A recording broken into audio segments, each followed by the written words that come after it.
Welcome back to the facts behind. मैं हूं अतनु और आज हम लोग डिस्कस करेंगे जेनजी प्रोटेस्ट को लेके। बिहार इलेक्शन ऑलरेडी खत्म हो गया है, जो चुनाव का राय आना था वो भी आ गया है। और अगर हम लोग प्रेजेंटली ये बिहार इलेक्शन के लिए जितना भी कैंपेन हो रहा था उसमें अगर हम लोग ऑपोजिशन के कुछ लीडर्स को देखें, साथ ही साथ जिस दिन चुनाव के रिजल्ट आने वाले थे उसके पहले दिन या फिर ये जो टोटल टाइम पीरियड है, इस टाइम में भी अगर हम लोग देखें, बहुत सारे लीडर्स अपने तरफ से जेनजी प्रोटेस्ट को लेके बहुत कुछ बोला है। कोई धमकी भी दिया है, कोई डेमोक्रेसी इंडिया में नहीं है ये भी अपील किया है, और किसी ने अपील किया है कि जेनजी को आगे आना चाहिए। जबकि अगर हम लोग थोड़ा सा पास्ट में जाके हमारे जो नेबरिंग कंट्रीज है, फॉर एग्जांपल बांग्लादेश को देखें या फिर नेपाल को देखें, तो हम लोग को पता चलता है कि ये जेनजी प्रोटेस्ट है, इसके बाद आगे जाके जो रिजीम चेंज होता है उसमें कंट्री का क्या हालत होता है। एग्जाम्पल अगर हम लोग बांग्लादेश को ही देख ले, प्रेजेंटली क्या हो रहा है नहीं हो रहा है, ये अपडेट तो हम लोग ही आपको देते रहे। साथ ही साथ यही जेनजी प्रोटेस्ट को अचानक से क्यों इंडिया के कुछ ऑपोजिशन के लीडर्स जो है वो अपने तरफ से वेलकम करने का कोशिश कर रहे हैं, या फिर इंडिया में ये होने का जो चांसेस है इसको क्यों ग्रो करने के लिए वो लोग अपने तरफ से कोशिश करें, यही आज हम लोग डिस्कस करेंगे।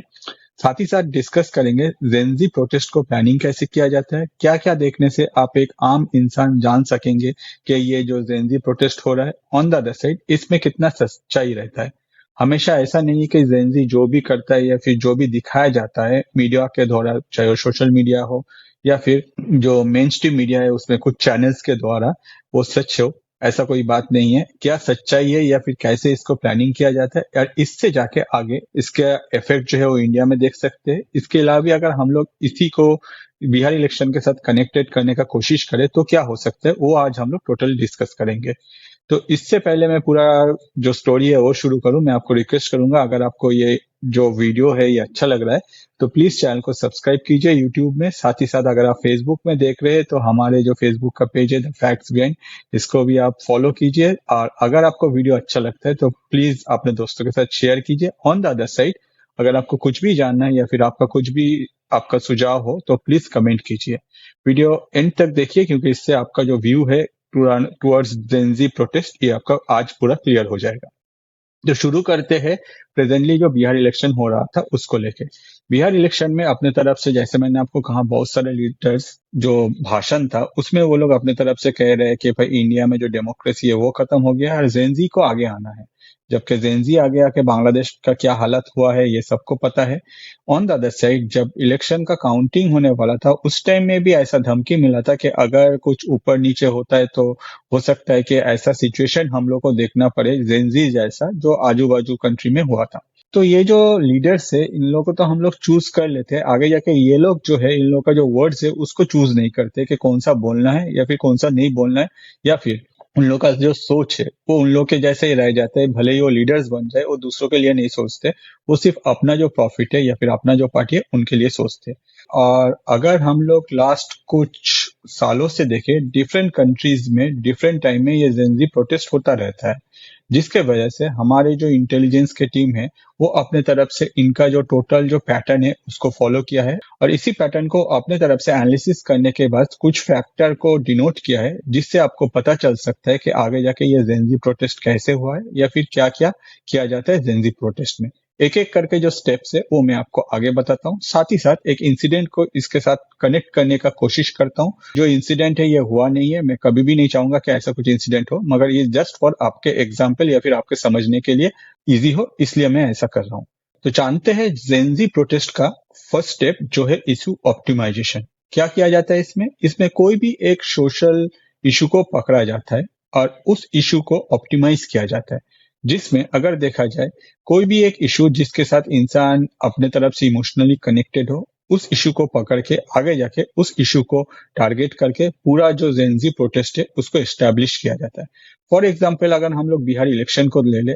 इसमें जो ओपोनेंट थे वो लोग हार गए, वो लोग काफी खराब तरीका से हारा। अगर देखा जाए जो परफॉर्मेंस है ऑपोजिशन का वो कभी भी इतना खराब नहीं हुआ था जिस जो इस बार हो। तो ऑब्वियसली ऑपोजिशन जो है वो अपने तरफ से कह सकते हैं कि भाई इस बार जो इलेक्शन हुआ है, ये जो इलेक्शन है, ये इलेक्शन इंडिया के डेमोक्रेसी के लिए खराब है। क्यों? क्योंकि ये इलेक्शन में जो भी जीता है उन लोग को जीतना नहीं चाहिए था। ऑन द अदर साइड हम लोग जो है हम लोग को जीतना चाहिए था। ये इलेक्शन में बहुत सारा कुछ वोट चोरी हुआ है, जैसा जो वर्ड से नॉर्मली यूज होता है या फिर हम लोग अपने तरफ से सुने।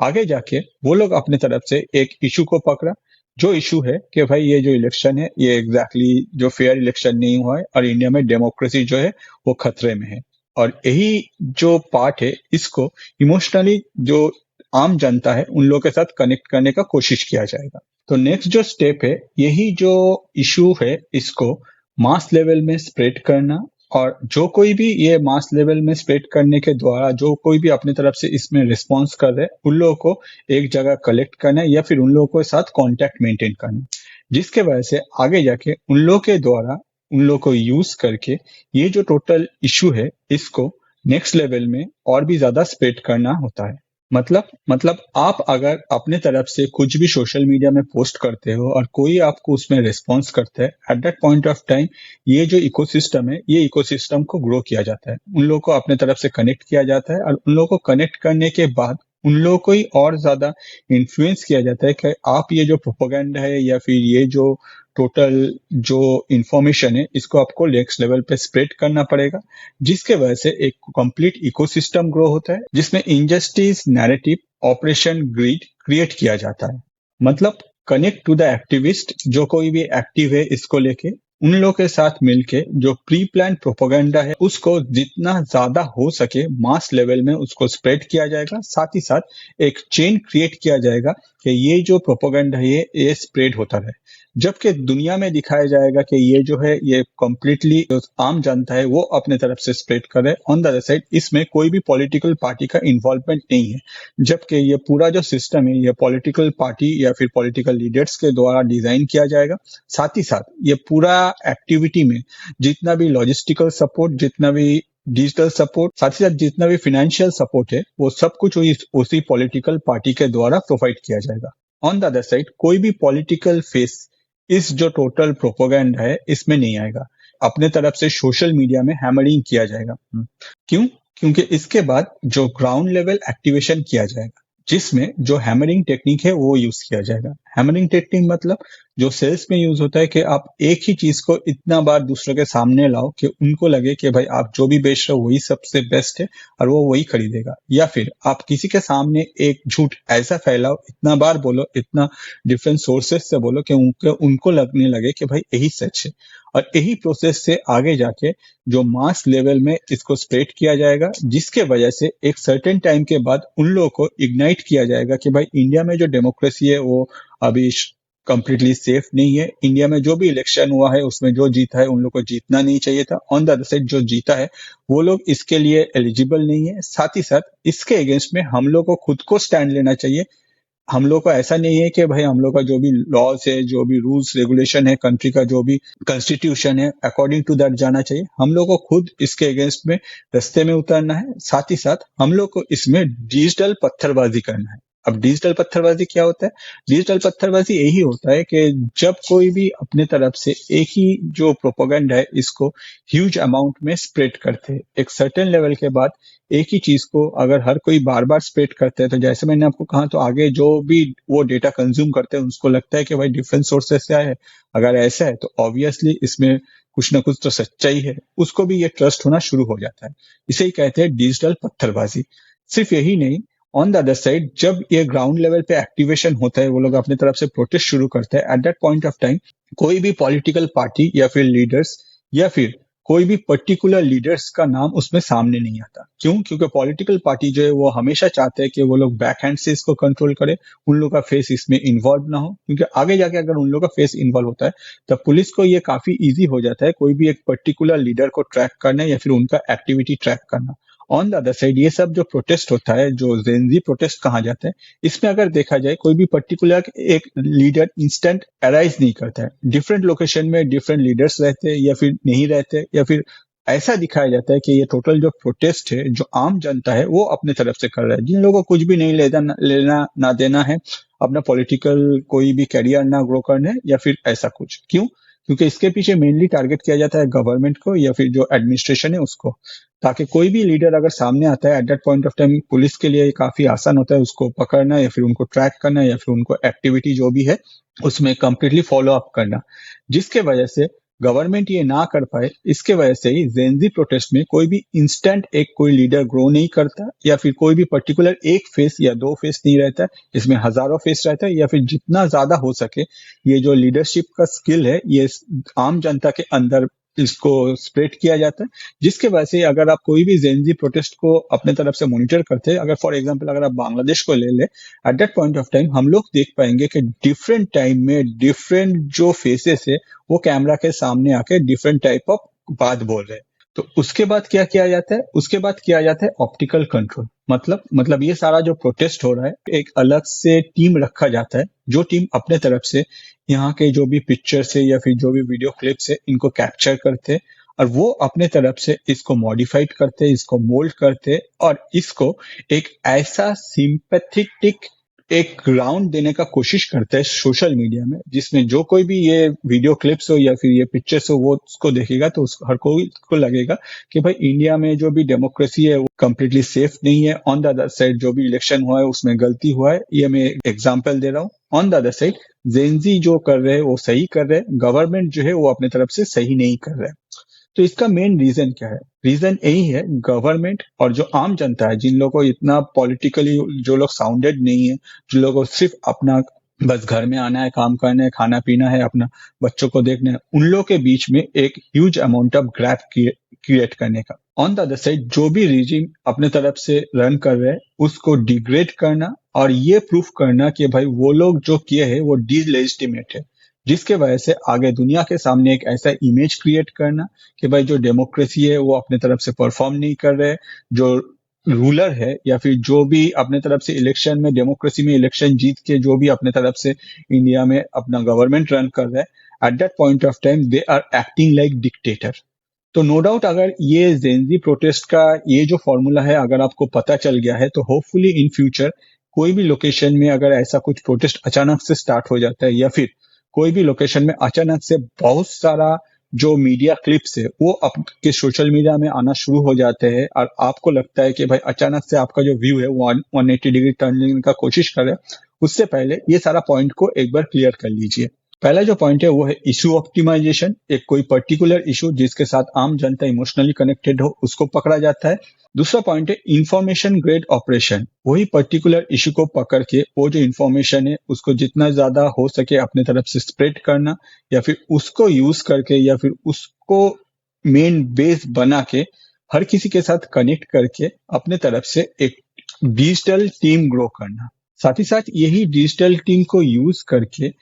एक ग्राउंड लेवल एक्टिवेशन करने का कोशिश करना। और अगर ग्राउंड लेवल एक्टिवेशन हो जाता है तो उसमें एक कॉमन फैक्टर है कि कोई भी लीडर का फेस सामने नहीं आता। ये एग्जैक्टली पब्लिक के द्वारा किया जा रहा है ऐसा कहा जाता है, जबकि अगर देखा जाए ये जो प्रोपेगेंडा है या फिर ये टोटल जो मूवमेंट है इसको लॉजिस्टिकली, इकोनॉमिकली, साथ ही साथ इसको डिजिटली कोई ना कोई पर्टिकुलर पॉलिटिकल पार्टी या फिर जो लीडर्स है वो अपने तरफ से फंडिंग करते हैं। कभी कभार देखा जाता है ये जो फंडिंग होता है ये जो फॉरेन कंट्री से वो लोग भी अपनी तरफ से करता है। इसके अलावा भी अगर देखा जाए इसके बाद जो होता है जब ग्राउंड लेवल एक्टिवेशन हो जाता है तो जो भी डिजिटल प्रिंट्स रहते हैं, जैसे कि बहुत सारे क्लिप्स होते हैं, जैसे बहुत सारे फोटोज होते हैं, उनको यूज करके, उनको मोल्ड करके, उनको डिफरेंट टाइप ऑफ चेंजेस करके आपके सोशल मीडिया के ऊपर ऐसे तरह पोस्ट करना जिसके वजह से आप उससे इमोशनली कनेक्टेड हो और आपका जो कनेक्शन है टुवर्ड्स इंडियाज लॉ या फिर इंडिया का जो जुरिडिक्शन है या फिर इंडियन गवर्नमेंट का जो भी स्टेप है उससे आप दूर होते जाए, साथ ही साथ आपको भी लगने लगे कि आप सिक्योर नहीं हो इंडिया में। तो ये जो एक स्ट्रैटेजी है, इस स्ट्रैटेजी को यूज करके आपके और जो रिजिम है उनके बीच में जो डिफरेंस क्रिएट करना, फिर आपको दिमाग में एक ऐसा थॉट को पंच करना जिसमें आपको लगे कि भाई इंडिया में जो रिजीम है वो अपने तरफ से डेमोक्रेसी को खत्म करे और एक दिन न एक दिन आपको भी इसके अगेंस्ट में स्टैंड लेना चाहिए। अगर देखा जाए जो कोई भी टेररिज्म फैलाता है या फिर जो कोई भी टेररिस्ट को ट्रेनिंग करते हैं वो लोग इस तरह से जो ब्रेन ड्रेन है वो करते हैं या फिर जो ब्रेन को क्लीन अप करके अपना जो प्रोग्राम है प्लानिंग करते हैं, मगर उसमें जो स्टेप्स है वो कुछ अलग है। वो किसी दिन और हम लोग डिस्कस करेंगे। आने वाले दिनों में हम लोग उम्मीद कर सकते हैं कि इंडिया में ऐसा जो एक्टिविटी है ये और भी बढ़ जाएगा या फिर इंडिया में भी ऐसा कुछ देख सकेंगे। हम लोग बस अपने तरफ से कुछ स्टेप ले सकते हैं। अगर कोई भी मूवमेंट ऐसे हम लोग को देखने को मिले, भले ही वो मूवमेंट के साथ हम लोग इमोशनली कनेक्टेड फील करें, मगर हम लोग को एनालिसिस करना चाहिए कि ये मूवमेंट तो अचानक से कैसे यहाँ आ गया, इतना दिन से तो ये मूवमेंट नहीं था। आप लोग जो पॉइंट मैंने आपको कहा उसको एनालिसिस कीजिए। उसके बाद अगर आपको लगता है कि ये सारा पॉइंट के साथ आपका जो मूवमेंट है वो फिट हो रहा है, तो मैं आपको रिक्वेस्ट करूंगा प्लीज अपना जो दिमाग है वो यूज कीजिए, ना कि कोई भी आपको कुछ भी सोशल मीडिया में एक ही चीज बार बार देखने के वजह से आपका दिमाग का जो मतलब थॉट्स है वो उसे चेंज कीजिए। होपफुली आपको समझ में आ गया कि एग्जैक्टली ये जेनजी प्रोटेस्ट है क्या, क्यों हमारे बहुत सारे लीडर्स ये जेनजी प्रोटेस्ट को इतना बार इंडिया में वेलकम करने का कोशिश कर रहे हैं, साथ ही साथ क्यों इंडिया में ऐसा जेनजी प्रोटेस्ट हम लोग को नहीं चाहिए, या फिर इंडियन गवर्नमेंट अपने तरफ से ऐसे जेनजी प्रोटेस्ट को अगर स्टॉप करना हो या फिर प्रोटेक्ट करना हो तो अपने तरफ से एनालिसिस करके क्या क्या स्टेप ले रहा है। अगर आपको इस रिलेटेड कुछ भी क्वेश्चन है तो मैं आपको रिक्वेस्ट करूंगा कमेंट कीजिए, या फिर आपको कुछ भी और भी जानना है तो आप कमेंट कर सकते हैं। ऑन द अदर साइड, अगर आपको ये वीडियो अच्छा लगा तो प्लीज हमारे यूट्यूब चैनल को सब्सक्राइब कीजिए, फेसबुक पेज को फॉलो कीजिए, पेज के नाम है द फैक्ट्स बिहाइंड। मैं अतनु, आज इस वीडियो में इतना ही। नेक्स्ट वीडियो लेके मैं फिर से हाजिर हो जाऊंगा। वीडियो एंड तक देखने के लिए आप सबको मेरे तरफ से बहुत सारा धन्यवाद।